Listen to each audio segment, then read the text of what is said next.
mangkangro sumbar lindu bumi gonjing kumalda kuntur ketuk umop kang jalane di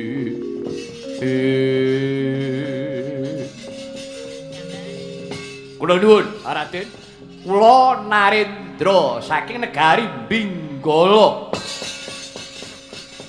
kula ingkang sudi amastani Prabu Surya Gupala ing pangangkah kula badhe anglebeti sayembara pilih cobi Raden mugi dipun aturaken kawan Dewi Kunti kula Narendra taksih jejaka dereng nate palakrama kula iki sagah badhe muktekaken Dewi Kunti Taribrata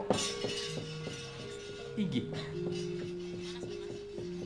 nyuwun pangapunten Sang Prabu keparenga sumene sawetawis kula badhe matur langkung rumiyin kaliyan Kakang Mbok Kunti monggo Raden Kakang Mbok menika Narendra saking Binggala Prabu Surya Gupala pengin nglebeti sayembara pilih kados pundi Kakang Mbok kersa nampi menapa mboten Yayi Arya Prabu kula wonten dawuh Kakang Mbok aku ora keduga nglakoni sababipun sababe ratu kuwi bodhone keminter tur watake kakon aten yen ora kebeneran mesti milara bojo dasare wong kaya ngono mesti cengking aku moh Yayi ora gelem ora dadi ngono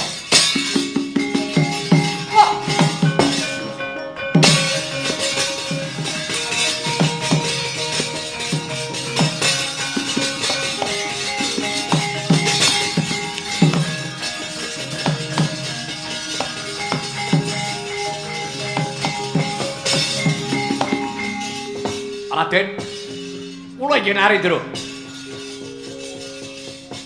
Kula inggih Narendra saking Musmarumi. Bapak itu siapa? Prabu Sasra marang Joko. Kula Prabu Sasra marang Joko ingkang kula badhe mlebeti sayembara pilih. Cobian kula aturaken. Tangan Sang Prabu pada sune sampeyan. Iye. Menika Prabu Sasra marang Joko. Badhe ngayunaken paduka Kakang Botak Budi. Aku mau sababipun sahabat Ratu Kliwantake kepungker. Kepungker iya. Taksipun kepungker yen mangan dalu sing seger yen duwe kaya disengker. Yen kepungker mesti ngiler mok yang wajah.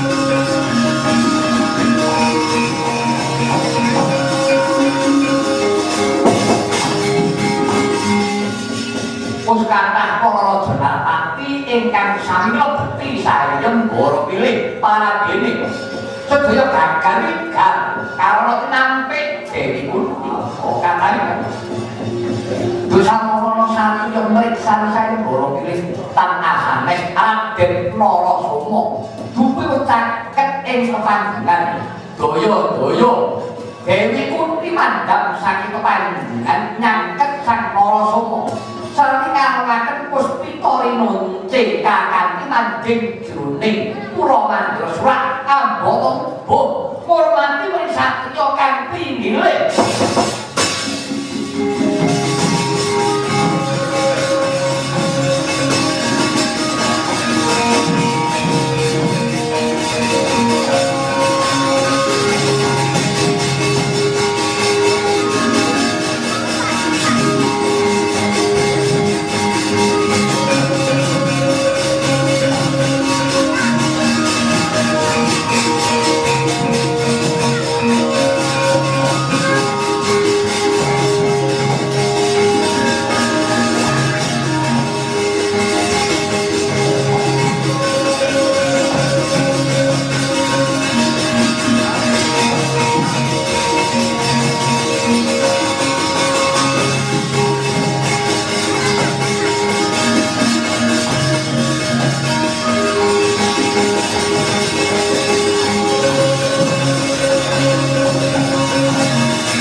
iki ana satriya durungan tinggal bawa kakang mbok putri tali brata mandhap saka tanggungan satriya iki kinangan putra iki kanthi manjing kraton apa boyo satriya iki dipilih.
Putraning Sun nggih Kunti.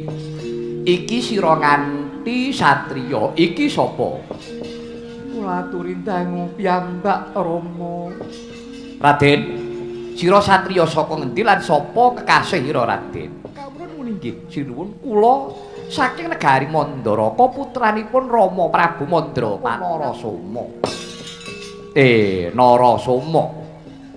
Sira beja kemayangan Narasoma pinilih kelawan putraku si Kunti dadi jatu kramanira. Duh sinuwun. Andadosna ing kaungan estanipun kula mboten wonten ceceking manah kula badhe nglebeti sayembara pilih. Kula namung ningali. Arpa kowe matur kepiye wae. Wong nyatane sira kang pinilih ya kudu sira lakoni. Yen sira nganti nampik malah sira sing tak anggep ngremehake wong Mandura. Praptanira Raden Pandhu Dupraja tanpa laraban.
winali saya katriya Triasmara marang risakati ratune wong cakra kembang jaya kusuma asemring kula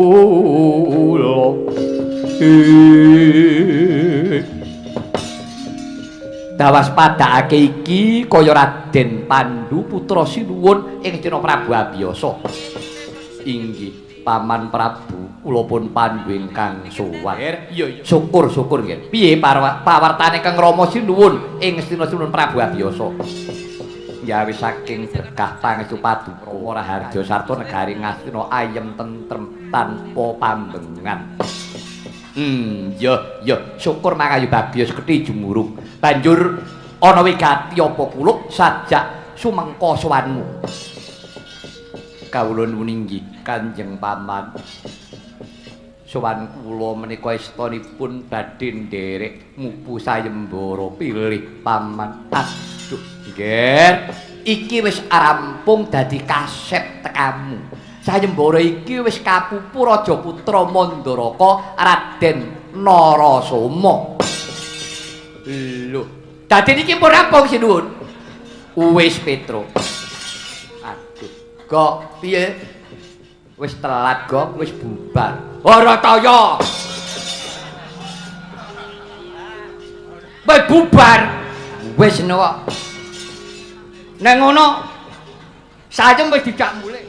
Kok sepanduke karo balione ora didonke marai nyelikke wong mbok diwenehi tulisan sayem wis purna ngono lambemu wong purna kok purna wah layak kok wis sepi men wong dodol-dodol ya wis do kukut karek siji bakul tahu sing dodol wedok tuwek terus ngantuk une tontor tahune mambu lenga patra.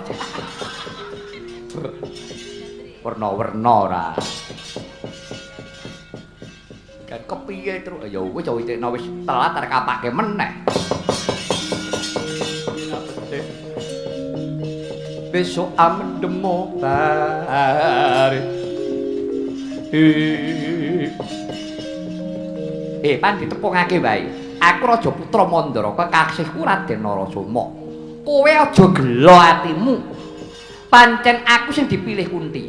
Nanging kanggo nambah gelaning atimu, iki tak anakake sayembara perang. Yen kowe sembodo ngasorake aku, Kunti tak wenehake marang kowe. Aduh, Raden, kula mboten cuwa malah kula nderek bingah muji syukur dene Sang Dewi Kunti sampun nampi jatuh krama. Cahyamu guayamu ora susah mbok tutup-tutupi nganggo manisin wicaramu. Yen kira-kira tak wenehi Kunti isih kurang, tak tambahi adikku wadon sing jenenge Madrim. Boyo ngerti regane atiku. Yen kowe ora gelem tak anggap kowe anak ratu sing jirih getih wedi mati. Mang Wani, Dek. Mang Wani. Sadoh omahe, Dik. Piye, Mang Wani? Ngopo, Dik? Sedumuk bathuk senyari bumi. Lho. Nadyan to mung senyari bumi, akeh mung bacuk-bacukan perkara lemah, sekiran dadi padu. Pager nglanjak niku mawon muring-muring, tanduran mentelung teng kebone tangga niku mawon padu. Niku senyari bumi, sedumuk bathuk. Bathuke wong ayu, wani gegere nek edan po. Kepiye? Dirimange digropyok. Rupamu. Pun. Pokoke ampun tidur-tidur. Iya, Petru. Inggih. Menawi keparipun Raden Narasoma mekaten suwawi medal ing palagan kula lados. Ya, cobanen.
kagiatri sang kapirangu rinangka kinampit kempit dosa ngretmaning sawana ya kitukang walang ati ya kitukang sing yat ya kitukang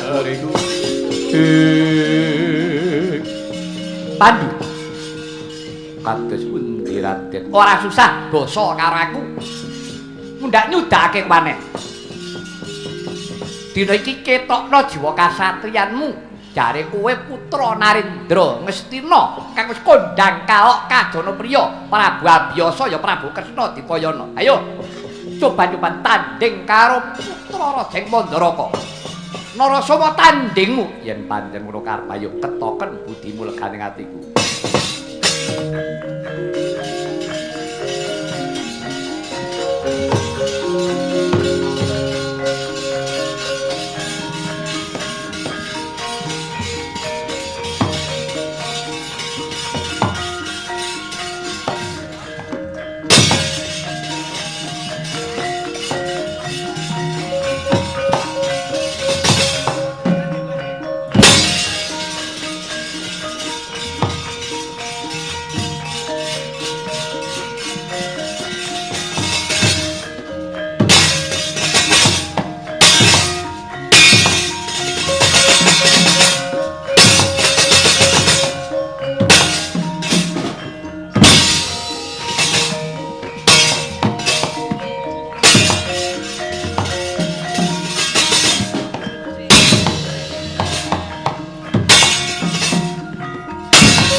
nyata aruta saking Gudha sang Kurukula yen tanamu tusa sang Sri Pandu wis cukup semene wae anggone Bandayuda aku bakal prasaja marang kowe yen to sejatine aku ora nedya ngleboni sayembara pilih wong aku wis duwe garwa garwaku jenenge Yayi Dewi Setyawati lan aku duwe kadang sing jenenge Madrim kuwi tenan nek kowe ora percaya sawangen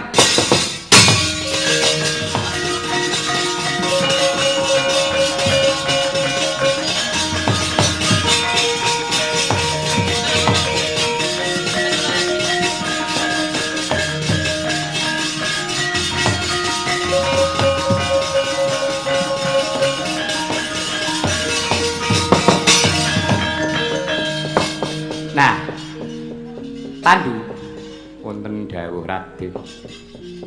Wis ngerti to apa sing dak karepake? Inggih. Iki garwaku Yayi Setyawati. Lah, sing mburi iki adikku sing jenenge Madrim. Isan gawe aku pasrah. Kunti lan Madrim dadi pawengkonmu mangsa Budhawa. Mula dina iki ayo, kowe tak suwanakon ngersane sing Prabu Kunti Buja. Karepen sinuwun lega penggalihe ora tuwuh tandha pitakon monggo Raden.